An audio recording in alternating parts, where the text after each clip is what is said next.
Assalamualaikum warahmatullahi wabarakatuh. Halo teman-teman, pada video kali ini kita akan membahas mengenai sistem informasi pendukung level organisasi, sistem informasi strategis, keunggulan kompetitif menurut Forces dan model rantai nilai, cara teknologi informasi membantu perusahaan dalam meningkatkan posisi kompetitif, 5 strategi perusahaan dalam mencapai keunggulan kompetitif, dan yang terakhir yaitu pengelolaan sumber informasi dan peran Departemen Sistem Informasi. Baik, langsung saja untuk materi yang pertama yaitu sistem informasi pendukung level organisasi. Setiap level manajemen melakukan aktivitas yang berbeda, sehingga kebutuhan akan informasi juga berbeda, maka sistem informasi yang digunakan akan berbeda pula. Jenis informasi yang dibutuhkan berbagai level dalam organisasi berhubungan langsung dengan tingkat pengambilan keputusan manajemen dan struktur keputusannya. Jenis-jenis sistem informasi dalam level organisasi. Yang pertama yaitu sistem informasi di level organisasi bawah atau operasional. Sistem informasi di level ini mendukung manajer operasi melakukan kegiatannya.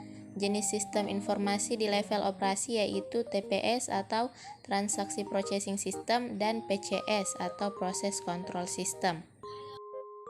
Yang kedua yaitu sistem informasi di level menengah. Sistem informasi ini digunakan untuk pengendalian dan pengambilan keputusan semi terstruktur. Jenis sistem informasi tersebut yaitu sistem pakar, jaringan neural buatan, sistem pendukung keputusan, GSS atau Group Support System, dan sistem informasi geografik. Yang ketiga yaitu sistem informasi di level atas. Sistem informasi ini digunakan untuk perencanaan strategis dan pemecahan masalah. Jenis sistem informasi di level ini adalah sistem informasi eksekutif atau EIS, Executive Information System. Materi selanjutnya yaitu sistem informasi strategis atau SIS. Sistem informasi strategis adalah alat untuk mengimplementasikan strategi dengan menggunakan informasi, pengelolaan informasi, dan atau komunikasi informasi. Sistem informasi strategis adalah sistem komputer yang digunakan pada setiap tingkatan organisasi yang mengubah tujuan, operasional, produk, jasa, dan hubungan lingkungan untuk membantu organisasi memperoleh keunggulan kompetitif. Teknologi informasi untuk keunggulan strategis. Sistem informasi bersifat strategis apabila sistem informasi itu dapat memberikan perubahan pada produk, organisasi, atau industri secara keseluruhan. Kemudian, keunggulan teknologi informasi organisasi merupakan alat untuk memenangkan persaingan. Perusahaan hendaknya mengubah proses operasional internalnya agar dapat mengadopsi sistem informasi yang baru, agar dapat memberikan manfaat optimum bagi organisasi. Pengembangan teknologi informasi dalam suatu organisasi harus memperhatikan rencana visi, misi, dan tujuan organisasi itu. Selanjutnya kita akan membahas mengenai keunggulan kompetitif menurut Forces dan model rantai nilai. Dua pendekatan yang digunakan untuk menjalankan sistem informasi yang memberikan keunggulan kompetitif yaitu model kekuatan kompetitif atau Competitive Forces Model dan model rantai nilai atau Value Chain. Model kekuatan kompetitif atau Competitive Forces Model terdiri dari diferensiasi produk, yaitu menciptakan diferensiasi produk. Yang kedua yaitu fokus, berupa strategi fokus pada pasar tertentu.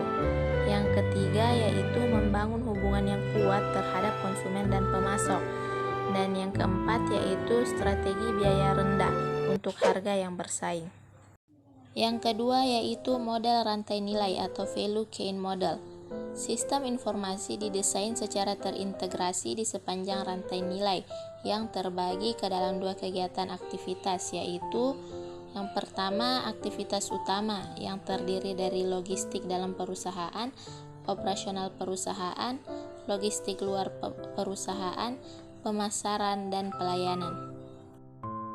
Yang kedua yaitu aktivitas pendukung yang terdiri dari administrasi dan manajemen, sumber daya manusia, teknologi, dan pemesanan.